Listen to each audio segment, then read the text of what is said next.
తదుపరి రాశి ధనస్సు రాశి.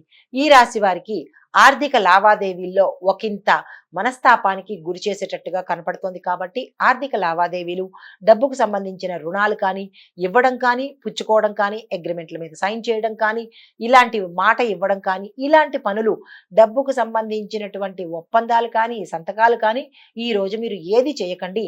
ఈ రోజు మీరు చేసిన ఈ తొందరపాటు పనికి ఉత్తర భవిష్యత్తులో అనుభవించే అవకాశం కనబడుతోంది కాబట్టి చాలా చాలా జాగ్రత్త వహించండి. తర్వాత కొత్త ప్రాజెక్టులు ఏమైనా చెయ్యాలి అనుకుంటే దానికి పునాదులు ఈ రోజే వేసుకోండి. సక్సెస్ సాధించే అవకాశం ఉంది. మిత్రుల యొక్క సలహాలు కావాలి అని అనుకుంటే కనుక మిత్రుల సలహాలు తీసుకోండి. వాటి ద్వారా మీకు మంచే జరిగే అవకాశం కనపడుతోంది. ఆర్థిక పరంగా కొంచెం ఒడిదుడుకులున్నాయి. శుభకార్యాలకు ధనం ఎక్కువ ఖర్చు పెట్టవలసి వస్తుంది. ఆరోగ్యపరంగా జాగ్రత్తగా ఉండండి. స్త్రీలకు ఒకంత మనస్తాపానికి గురి చేసే అవకాశాలు కనబడుతున్నాయి. ఏ రంగంలో ఉన్నవారైనా సరే కొంచెం మనోవ్యాకులత పొందే అవకాశం కనబడుతోంది. మీ మిత్రులతో కానీ, సహోద్యోగులతో కానీ ఏ రంగంలో ఉన్నవారైనా సరే జాగ్రత్తగా వ్యవహరించండి. వారి వల్ల కొత్త చిక్కులు కొని తెచ్చుకునే అవకాశం ఉంది కాబట్టి ఈ రోజు ఎటువంటి ప్రయత్నము చెయ్యకండి. ప్రత్యేకించి స్త్రీలు మాత్రము చెప్పదగిన సూచన ఇది, పాటించండి.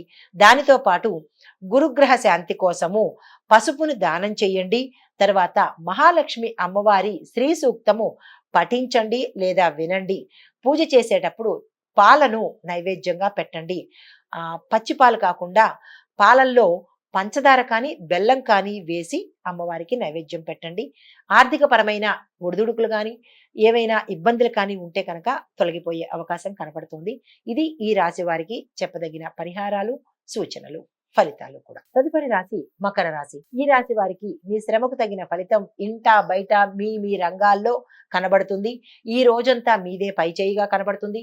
మీరు ఏ పని చేపట్టినా సక్సెస్ సాధించే అవకాశం కనబడుతోంది. శనేశ్వరుడి యొక్క అనుగ్రహము మీ యందు చాలా చాలా ఎక్కువగా ఈ రోజు ఉంటుంది కాబట్టి మీరు దిగ్విజయంగా ఏ పనైనా మొదలు పెట్టుకోవచ్చు. సక్సెస్ సాధించే అవకాశం కనబడుతోంది. ఆరోగ్యం గతంలో కన్నా ఈసారి మెరుగ్గా ఉంటుంది. అలా అని చెప్పి అనారోగ్యం కొని తెచ్చుకోకండి. తర్వాత వాహనాల విషయంలో జాగ్రత్త వహించండి. కొత్తగా వాహనాలు కొనుక్కునేటప్పుడు జాగ్రత్త వహించండి. తర్వాత మీకు ధన ప్రాప్తి, వాహన ప్రాప్తి, సొంత గృహం కూడా కొనుక్కునే అవకాశము ఈ రోజు వస్తుంది కాబట్టి దాన్ని సద్వినియోగం చేసుకోండి.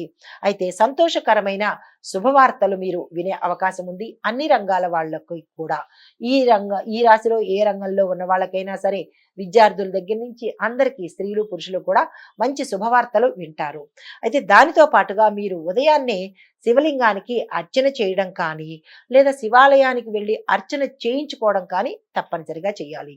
దానితో పాటుగా నల్లని వస్తువులు, నల్లని వస్త్రాలు దానంగా ఇచ్చినట్టయితే కనుక మీకు ఎటువంటి చిన్న చిన్న ఒడిదుడుకులు కానీ, ఆరోగ్యపరంగా కానీ, ఆర్థిక పరంగా కానీ ఏవైనా ఉంటే కనుక అవి తొలగిపోయే అవకాశం కనబడుతోంది. ఆ స్వామివారి యొక్క అనుగ్రహం మీకు ఈరోజు పుష్కలంగా ఉంటుంది. ఇవి ఈ రాశి వారికి చెప్పదగిన పరిహారాలు, ఫలితాలు కూడా. తదుపరి రాశి కుంభరాశి. ఈ రాశి వారికి మీరు ఏ ప్రయత్నం చేసినా సక్సెస్ సాధిస్తారు కాబట్టి కొత్త ప్రణాళికలు వేసుకోండి, కొత్త టార్గెట్స్ పెట్టుకోండి. ఏ రంగంలో ఉన్న వాళ్ళైనా సరే కొత్తగా ప్లాన్ చేసుకోండి, సక్సెస్ సాధించే అవకాశం ఉంటుంది. వ్యాపారం కాదు, వ్యవసాయం కాదు, అన్ని రంగాల వాళ్ళకి ఈ రోజు మీకు చక్కగా ఉంది.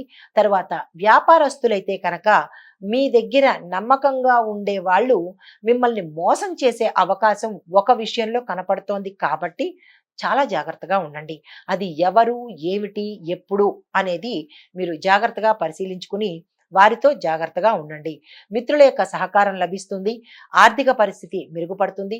అన్ని రంగాల్లో ఉన్న వాళ్ళకి, నిరుద్యోగులకు ఉద్యోగం వస్తుంది. ఉద్యోగస్తులకు ఉన్నతమైన పదవులు, అధిక ప్యాకేజీతో ప్రమోషన్స్ వచ్చే అవకాశం కనపడుతోంది. ఈ రాశిలో ఉండే స్త్రీలకు ఆరోగ్యం పట్ల జాగ్రత్త వహించండి. సంతాన పరంగా కొన్ని ఇబ్బందులు ఉన్నాయి. సంతానం వల్ల మీరు అపరిందల పాలయ్యే అవకాశం కనపడుతోంది కాబట్టి వారి పట్ల ఒక కన్ను వేసి ఉంచండి. తరువాత సంతానం కోసం ప్రయత్నం చేసేవారు ఈ రోజు ఆ ప్రయత్నం చేయకండి. వివాహం కోసం ప్రయత్నం చేసేవారు కూడా ఈ రోజు వివాహం కోసం ప్రయత్నాలు చేయకండి. ఏ అనుకూలంగా లేదు కాబట్టి మరొక రోజుకు వాయిదా వేసుకోండి. దానితో పాటుగా నల్లని వస్తువులు కానీ, నల్లని వస్త్రాలను కానీ మీరు దానం చేసినట్టయితే, అంటే మకర కుంభ రాశులకు శని యొక్క అంటే శని భగవానుడి యొక్క కొంచెం అనుకూలతలు తక్కువగా ఉన్నాయి కాబట్టి ఈ 2 రాసుల వారికి చెప్పదగిన సూచన ఏంటి అంటే, నల్లని వస్త్రాలు కానీ, నల్లని వస్తువులు కానీ దానంగా చేయండి. ఏదైనా పని మీద వెళ్ళేటప్పుడు నల్లని వస్త్రాలను కనుక వేసుకుని వెళ్ళినట్టయితే ఆ పని సక్సెస్ అయ్యేటట్టుగా అవకాశం కనపడుతోంది.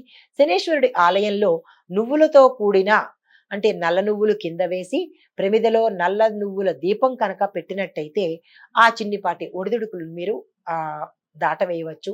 ఇది ఈ రాశి వారికి చెప్పదగిన పరిహారము, ఫలితాలు కూడా. నమస్తే. తదుపరి రాశి మీనరాశి. ఈ రాశి వారికి మీ యొక్క ఆలోచనలు ఫలిస్తాయి. మీరు ఏ పని చేపట్టినా సక్సెస్ సాధిస్తారు. ఇంటా బయట మీకు అనుకూలతలు ఉన్నాయి. గౌరవ ప్రతిష్టలు కలుగుతాయి. మీరు ఏది కొత్తగా స్టార్ట్ చేయాలనుకున్నా ఈ రోజు అత్యంత శుభమైన రోజు కాబట్టి మీరు ఆ దిశగా ప్రయత్నం చేయండి. ఆర్థిక లావాదేవీలు మీరు ఏది జరిపించినా అది మీకు శుభాన్ని, విజయాన్ని, లాభాన్ని కూడా తెచ్చిపెడతాయి కాబట్టి ఈ రోజు మీరు నిరభ్యంతరంగా చేసుకోవచ్చు. కుటుంబ వాతావరణం చాలా చక్కగా ఉంటుంది. శత్రువులు కూడా మీకు మిత్రులయ్యే అవకాశం ఉంది. ప్రయాణాలు మీకు అనుకూలిస్తాయి. అన్ని రకాలుగా ఈ రోజు మీనరాశి వారికి చాలా చక్కగా ఉంది. ఇందులో ఉండే స్త్రీలు కానీ, పురుషులకు కానీ, విద్యార్థులకు కానీ ఈ అన్ని రకాలుగా అందరికీ చాలా చక్కగా ఉంది. ఈ రోజుని మీరు వినియోగించుకోండి, సద్వినియోగం చేసుకోండి, వృధా మాత్రం చేసుకోకండి. దానితో పాటుగా పసుపు రంగు వస్త్రాలను కానీ, పసుపు రంగు ఫలాలు అంటే పళ్ళని కానీ మీరు దానంగా చేసినట్టయితే ఏదైనా దేవాలయానికి కానీ లేదా పేదవాళ్ళకి కానీ దానం చేసినట్టయితే కనుక ఆ విష్ణు దేవుడి యొక్క అనుగ్రహాన్ని మీరు పొంది సక్సెస్ను మరింత సాధించే అవకాశం కనబడుతోంది. ఇది ఈ రాశి వారికి చెప్పదగిన ఫలితము, పరిహారము కూడా. ఈ ఫలితాలు సాధారణ సూచనలుగా పరిగణించాలి.